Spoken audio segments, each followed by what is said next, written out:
Starting to sound like something. Ugh, I suck. Nah. Just need to build up your calluses, that's all. Yeah. All right, come on. Is this it? Yeah? Oh, shit. Hi, welcome to my YouTube channel. This is chapter 2 of my The Last of Us 2 criticism and analysis series, focusing on the game's protagonist Joel Miller's fate and legacy. If you are not familiar with this franchise and in need of a brief story recap, please hop over to the part 1 of this series titled LGBTQ vs. Bigot Sandwich. Thanks. Due to the length issue, I'm splitting this chapter into 2 videos. In this first video, we will be looking at the validation of Joel's fate and what this ultimate involuntary pride means to Joel, the hero from the first game, and us, the backseat heroes. In the second video, I will be addressing some of fan criticism, such as character inconsistency and subversion, and will be making a case on how Naughty Dog has honored Joel. Right, let's dive into the good stuff. Spoiler warning in 5, 4, 3, 2, 1. Joel's death was a huge controversy of the game. Some players really hated it how his story concluded and felt a fan-favorite character such as him deserves a nicer ending, or at the very least, deserve to die like a badass by doing something heroic, instead of being beat to death helplessly. Sure, from an invested and attached personal perspective, I get the sentiment of wishing to see the hero from the first game to go out, all guns blazing, after we invested so much time and love in him, or even sees him as a power fantasy extension of us. Of course, it would be great to see Joel have a happy ending, or at least a heroic ending. I get it, I really do. But putting aside this personal desire of romantic wish fulfillment, the world of Last of Us is a harsh and brutal one. It is not about what one deserves, it is about how we deal with what we have been dealt with. This has always been the way, even from the very first game. Little sweet Sarah did not deserve to get shot by the soldier, but she did. Henry and Sam did not deserve to get bitten or to commit suicide, but they did. Ish and his Solar people, including dozens of innocent children, did not deserve to have their entire community wiped out, but they did. Ellie's childhood friend Riley did not deserve to lose our minds together, but she did. Tess and Marlene are both moral great characters, but they also had a noble intention to save the human race through Ellie. They did not deserve to get infected or got killed by Joel, but they did. And many other unseen, faceless characters we have read about from snippets of their letters. Most of them were just innocent common folks wanted to live, to survive. They didn't deserve to show up in the game as rotten corpses for us to loot bullets and parts from, but unfortunately, such is the harsh reality of living in a post-apocalyptic world. Last of Us 2 simply carries on with this same pattern, with Joel, Jesse, Yara, Manny, Owen, Mel and her unborn baby, and again countless other faceless corpses that didn't get to stay alive long enough for us to connect with them in person. Before some of you say, but some of those characters might or might not have done terrible things, so they probably deserve it. To quote Tess. Guess what? We're shitty people, Joel. It's been that way for a long time. No, we are survivors. This is our chance. It is over, Tess! Joel is no saint either. He has done his fair share of shady things in his past, and even terrible things right in front of our eyes. depending on your view regarding his choice of saves the one, not the many. And Jill knows it too. That's why after being attacked,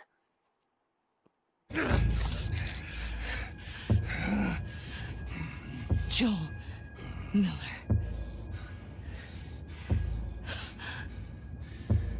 Who are you? Guess.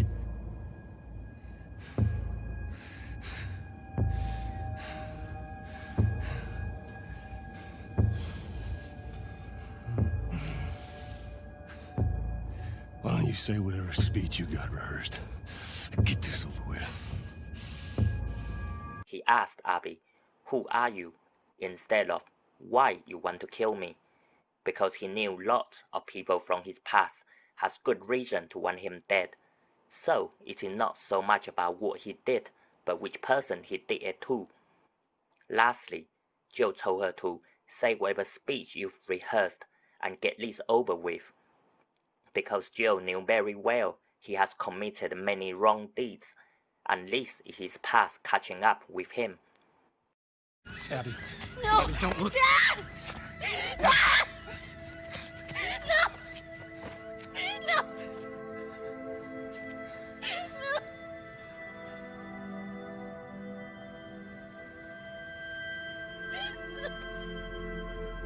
The reason Jill made it through the first game without having to bear the blunt blow of consequences was only because Game 1 was still largely adheres to the generic and relatively simplistic Chosen One storytelling. Ellie was the chosen one with the immunity, and Jill was the chosen one to protect the chosen one. This special status allowed them to reign supreme over other countless expendable characters and raise above any realistic consequence so they could fulfill their destiny, whereas us players got to enjoy the moral superiority in vanquishing any fools stupid enough to cross the chosen one's path without engaging in moral conflicts. Well, at least not till the end, when Jill broke the chosen one trope by robbing Ellie of her life meaning, and consequently reduced his own designated purpose. This singular crude action has its rippling ramification in both the overall storytelling direction for the game's creators and immediate in-universe effect on all future events. The storytelling in Game 2 has hereforth evolved from a simple, straightforward escort mission and typical Chosen One archetype to deliver a richer, more complex, and sectional challenging experience without the typical blessing of moral superiority and narrow-minded Chosen One complex that us players were so used to having. However, I will save this fascinating topic for another time. For now, let's just stay focused on Jill and what it means for him. So, thanks to his own action at the end of Game 1, when The Last of Us 2 rolled around, while Ellie was too busy living a wasted life after found out her immunity means nothing, Jill was also stripped of his Chosen One halo from the first game and became just another old man in the apocalypse. Obviously, he's still the special one in us players' mind, but as far as the evolved narrative goes, he's no more unique than any other folks trying to survive in the world of Last of Us 2. Nor is there any plausible reason for why he should be exempt from the repercussion of his world-altering decisions. Essentially, the only difference between Jill and countless others is because we grew attached to him as the leading man, as our in-game stand-in, as someone we spent the most amount of time learning and connecting with. This makes it hard for his fans to bear. It is like when someone tells us our father or brother is a piece of crap. We will find it hard to accept emotionally, even if it could be factually true. Does Jill deserve a better fate? From an intimate, subjective point of view, Of course he does, along with many others.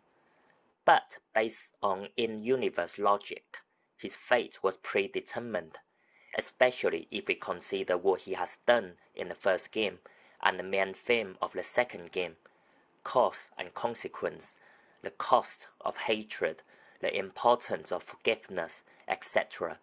One can say he showed his own fate the moment he pulled the trigger on last surgeon, whom arguably also deserved a better fate, since his intention was to heal the world. And as much as we hate Abby for what she has done, there is no denying that many of us would do the same or worse if we were in her shoes as a victim of Joe's after he ripped the most important person from our lives. About what we were talking about earlier.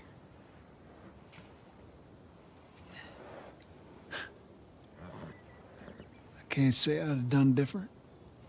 There are a million ways Joe could have died. What he got was not the most ideal or glamour, but it was a fitting and deserving one. As much as we fantasize having our heroes murder without consequences or live happily ever after, I got good news and bad news. The good news is there are countless games out there catered to such self-celebratory experience. The bad news is Last of Us 2 wasn't designed to be one of them.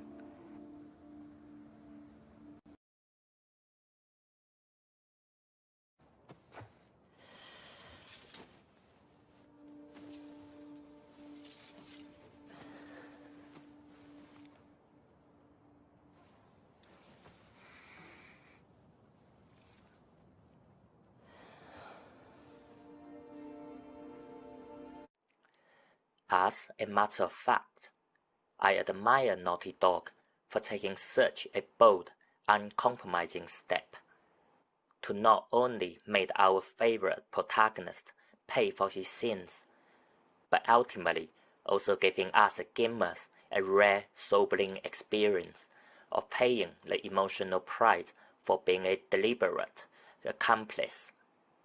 After sitting on the comfortable back seat for too long, without repercussion.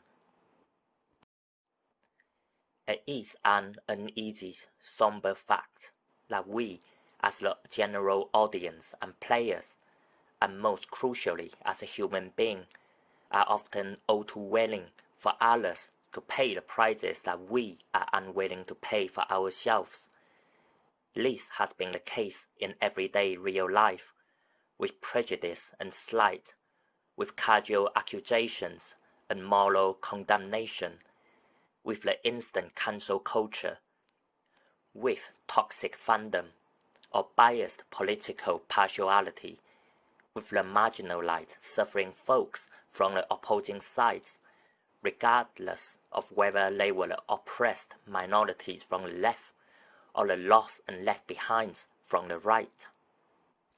Most of us were too eager to issue judgment and penalty onto the others, and too ready to demand retribution in the name of justice or righteousness, even if the crimes were petty, incidental, with relatable causes, or redemptive.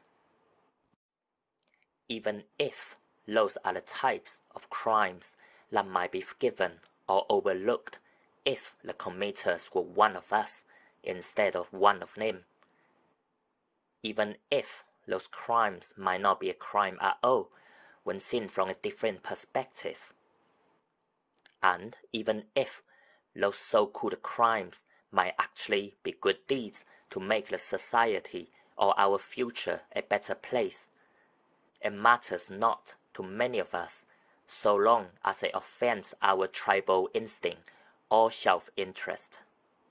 Likewise, such an unkind, impassionate attitude can be observed through our playstyle and reaction in the Last of Us games, with plenty of gamers got outraged when Abby took away our father figure Joe, yet would make justification excuse for him took away her dad, simply because of our own partisan biases.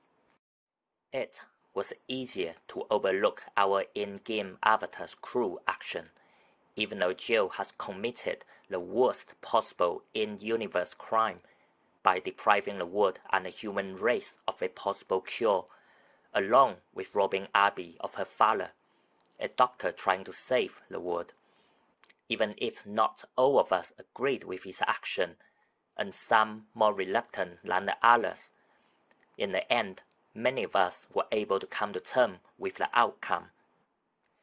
We have rationalized Joe's decision to let the whole world and other survivor wannabes and Abigail Anderson pay the ultimate price for late crime of trying to take Ellie from Joe.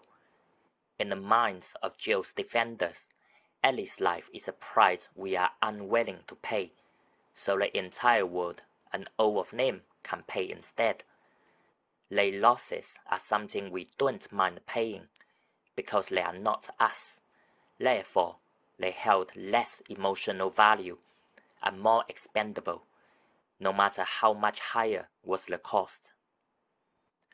We fell in line behind Joe's choice, and consequently took away the choice of everyone else's. But that is okay, because they are not us, so they will just have to find their own way to deal with it off-screen, out of our sight, and out of our minds. This same self-centered mentality has been carried over to The Last of Us 2, except for this time, Joe and us, the gamers, were the ones being demanded of retribution. It is our turn to receive the ultimate reckoning. We are no longer sheltered beneath the halo of Children 1, or free of devastating repercussions. For Jill, the crime was depriving humankind of its cure and Abby of her father. The ultimate prize was his life. For us, the gamers, the crime was to be his accomplice and enabler. And the ultimate prize is to lose our so-called hero and our associated sense of ego and superiority. Some might say, okay, fine, let Joe pay for his sins, but can't Naughty Dog let him pay through a more dignified and honorable death at least, rather than got beat to death in such a harsh and ugly manner? My answer to which is two yeses. First, yes. Actually, Naughty Dog did honor Joe with a dignified death. Many gamers were just too outraged to see it. I will explain this later. Second, yes, Joe had to exit in such a horrific manner because 1. Creatively speaking, Naughty Dog needed this definitive scene to cement how meaningless hatred and vengeance is, no matter how justified were the excuses. Therefore, there can be no pretty glamorization of such vicious cruelty. And 2. Thematically speaking, good death can be its own reward, but Jill and us were not there to be rewarded. Just like how Jill and us has denied many others their preferred choice of when and how to die, Abby has likewise robbed Jill and us the chance to make the final bow out on our own term. Prefer Jill to die doing something amazing in his last big bang of hurrah? Sorry, too bad. Final reckoning does not come on a bargaining note. Jill and us have routinely made the final choices for his countless victims, but this time the choice was made for us and the price has been set. Joe was ready to pay it. He was responsible enough to take the punishment with a brave chin, accepted the price for his violent past with his very last prideful breath. Unfortunately, although Joe gets it, it seems many of his die-hard fans do not, and livid that for once our hero and us were stripped of the hero halo and made to accept accountability. I can hear the protest. Hey, I didn't enable Joe with any of his misdeeds. It wasn't my fault. I'm merely playing the game like how it was intended. Or, I didn't want to kill the doctor actually, but the game never gave me a choice. Although it is true, on the grander scheme of things, does it really matter? Like I said above, such a partisan mindset is not restricted to just gaming when most of us are guilty of such behavior in everyday life. Even we in the gaming sphere, did we not intentionally and consciously choose to play violent action games, knowing peace is extremely unlikely to be its final solution?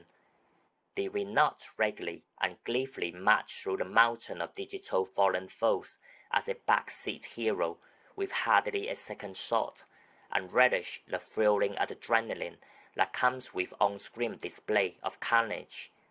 Even we in The Last of Us 1, how many of us actually made an effort to avoid killing the doctor or spared his two nurses? I did personally, but the impression I got from observing many online playthroughs and the comment board was that a large percentage of players took out the doctor without seeking possible alternatives, and many chose to murder the two nurses, despite they were clearly unarmed and helpless. Don't get me wrong, I'm not an advocate of violent video games are bad. I love a good shoot 'em up or slash 'em up as much as the next gamer. But this makes it even more important for us to not be a self-righteous brat, try to act so innocent and blame the video game for its programmed violence when we consciously chose to play such games ourselves, and at times even actively choose the most violent play style possible when tamer alternatives were available. Likewise, although some of us did not personally choose death for this particular doctor, or approve of Jill's final decision, we are hardly innocent when it comes to all of this willy-nilly destructive entertainment in The Last of Us games. So let's not act like we accidentally stumbled onto a killing spree like a clueless Mr. Bean in a gritty reboot of Oops, I killed you again.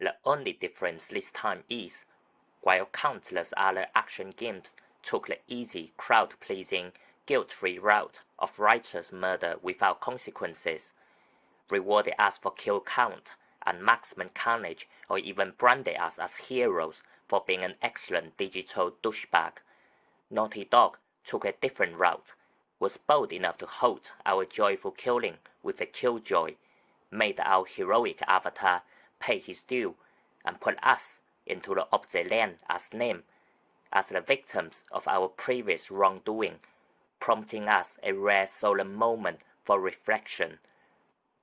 I understand this might not be the desired experience for everyone, since plenty of gamers are playing only for light-hearted entertainment and fun escapism. But I, for one, welcomed this hefty yet refreshing switch-up among routine mindless slaughter, and appreciate having my perception challenged, my in-game ego torn down and deconstructed. This is not to say I will swear off violent video games from now on or become a pacifist because of this one game, nor should we place an unrealistic expectation on video game for world-shattering or life-changing revelations, at least not yet. Not when a large percentage of gamers still demanding it to remain purely as a crowd-pleasing commercial entertainment instead of being allowed to evolve and transcend into an art form of its own. Nonetheless, I applaud Naughty Dog for a daring approach, taking the video game storytelling to another level, testing the player's emotions against the comfortable grain of majority, encourage us to contemplate our action and provoke self-reflection, even if it is just momentarily.